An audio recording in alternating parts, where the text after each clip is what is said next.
बिस्मिल्लाहिर्रहमानिर्रहीम। अस्सलाम वालेकुम। माई सेल्फ एडवोकेट मियां सदी वास्ते का आज हम पढ़ेंगे CrPC code of criminal procedure 1898 का चैप्टर नंबर 24 है, general provisions as to inquiries and trials. उसमें जो फर्स्ट टॉपिक है इसका टेंडर ऑफ पार्डन का, वो हम पढ़ेंगे। वादा माफ गवाह के मुतालिक है ये,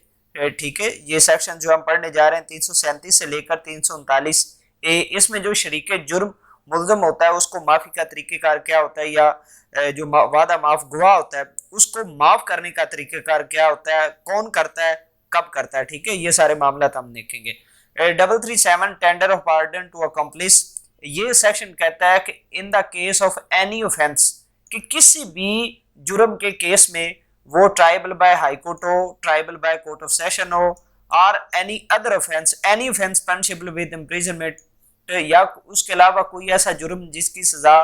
10 साल हो, या सेक्शन 211 पाकिस्तान पेनल कोड के तहत कोई जुर्म हो जिसकी सजा 7 साल तक हो सकती है, या कोई ऐसा, या जो पाकिस्तान पेनल कोड के तहत कोई दूसरे ऑफेंसेस, जितने भी ऑफेंसेस हैं, उसके अलावा सेक्शन 216 ए, 369, 401, 435, 477 ए पाकिस्तान पेनल कोड, ठीक है। ये सेक्शन के तहत, और इसके अलावा जो बाकी जुराइम है उनके जो केसेस हैं उनमें अगर माफी किसी मुल्ज़म को, शरीक जुर्म मुल्ज़म को माफी देनी है, ठीक है, वादा माफ गवाह किसी को बनाना है, तो कौन करेगा? तो officer in charge of the prosecution in the district में, कि जो ऑफिसर इंचार्ज ऑफ प्रोसिक्यूशन है, जो कि डिस्ट्रिक्ट पब्लिक प्रोसिक्यूटर है, ठीक है,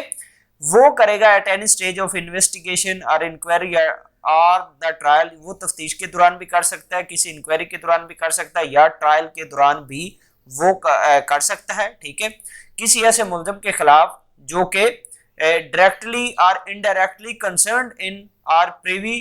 टू द ऑफेंस, जो कि उस जुर्म में डायरेक्टली वास्ता या बिला वास्ता उस जुर्म में शामिल हो, उसे टेंडर आ पार्डन, उसे माफ़ी दे सकते हैं। इस कंडीशन पर, on condition of his making, इस कंडीशन पर full and true disclosure of the whole of the circumstances with his knowledge relative to the offence, कि वो उस जुर्म के मुताल्लिक हर किस्म की जो इन्फॉर्मेशन है, जो उसके इल्म में है, जो भी हालातों वाक़यात हैं, वो सच सच बताएंगे, ठीक है।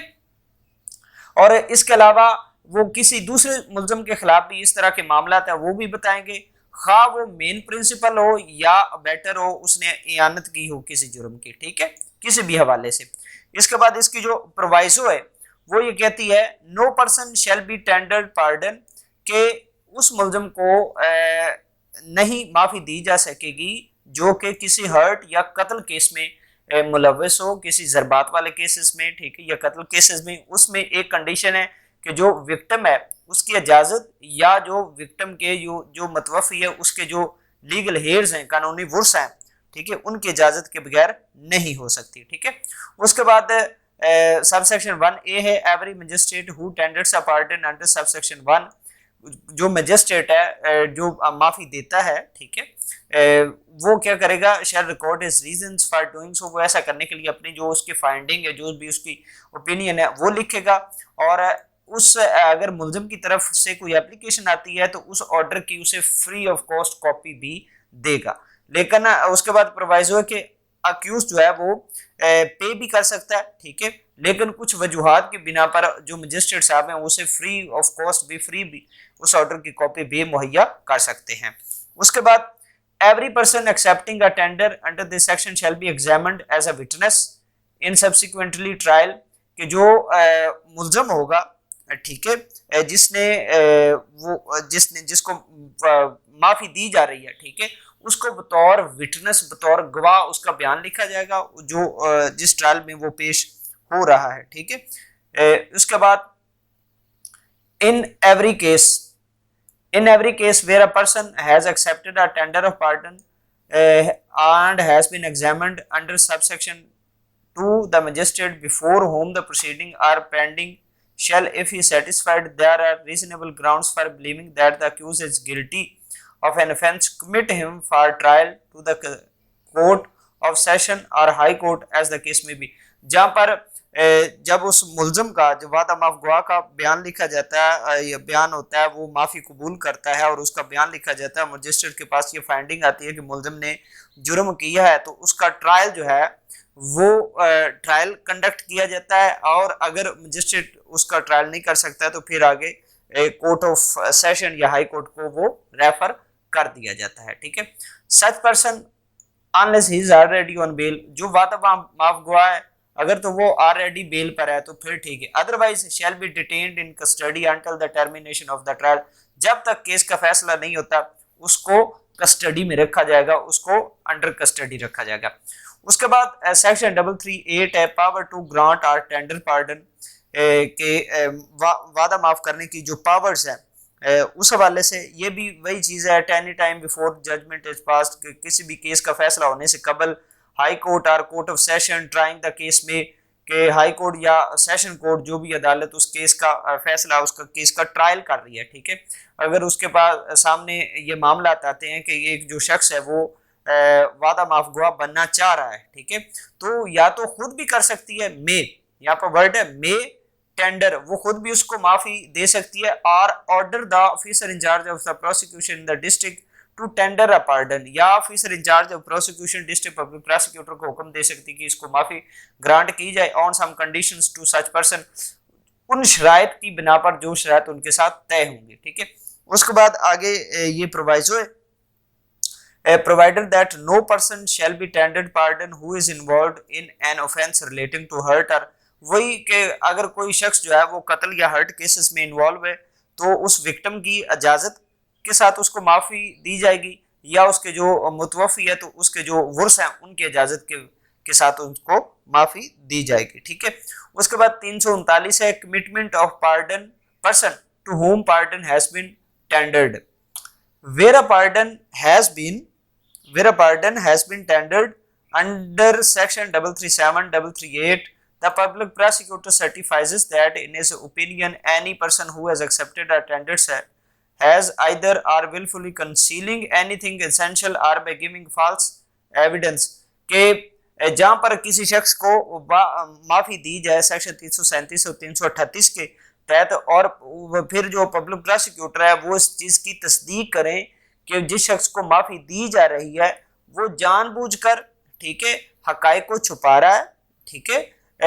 और या झूठी शहादत दे रहा है, not complied with the condition, कि वो जो उसके साथ शरात तय हुई हैं उनके साथ वो उसकी कंप्लाइड नहीं है, वो उसके मुवाफिक नहीं है, ठीक है, इन शरात से इनहराफ हो रहा है। ठीक है,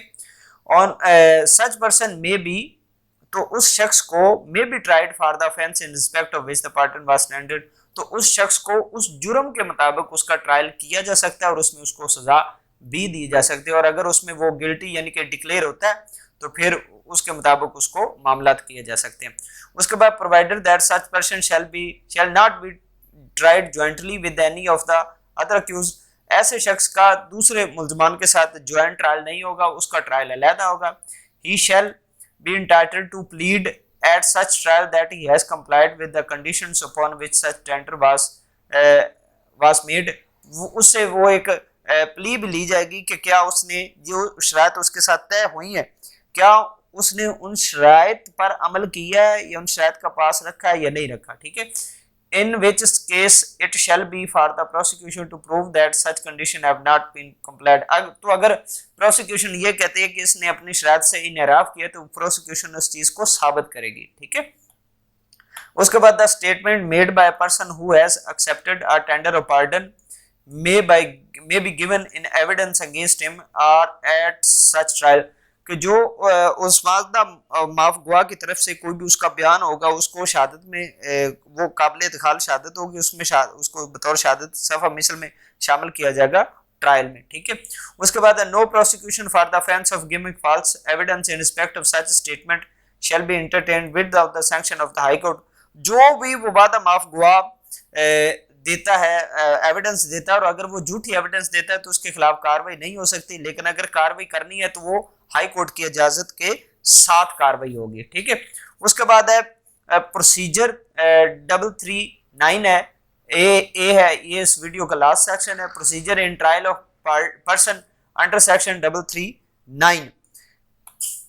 The court trying under section 339, a person who has accepted a tender of pardon shall, before the evidence of the witnesses of the prosecution is taken, ask the accused whether he pleads that he has complied with the condition on which standards of pardon was made. तो जब evidence हो जाएगी, witnesses की evidence हो जाएगी prosecution side से, तो उसके बाद उस मुलजम से पूछा जाएगा कि क्या उसने माफ़ी हासिल करने के बाद उन शराइत के मुताबिक एविडेंस दी है, हकायक के मुताबिक एविडेंस दी है, सच्चाई के मुताबिक एविडेंस दी है, ठीक है। If the accused does so plead, अगर वो ऐसी प्लीड करता है कि हाँ बिल्कुल मैंने वैसा ही किया है, तो फिर क्या होगा,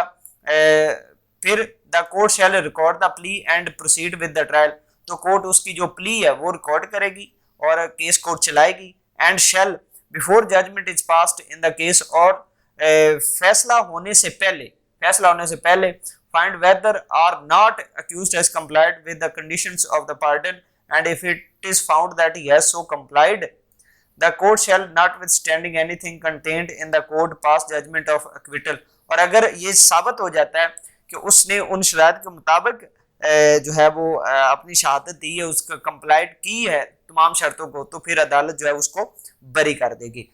ये वो वीडियो थी जो टेंडर पार्डन के मुतालिक है। इंशाल्लाह इससे अगली वीडियो में हम सेक्शन 340 से लेकर 344 ए तक हम पढ़ेंगे। इंशाल्लाह नेक्स्ट वीडियो में आपके साथ मुलाकात होती है, तब तक के लिए अल्लाह हाफिज़।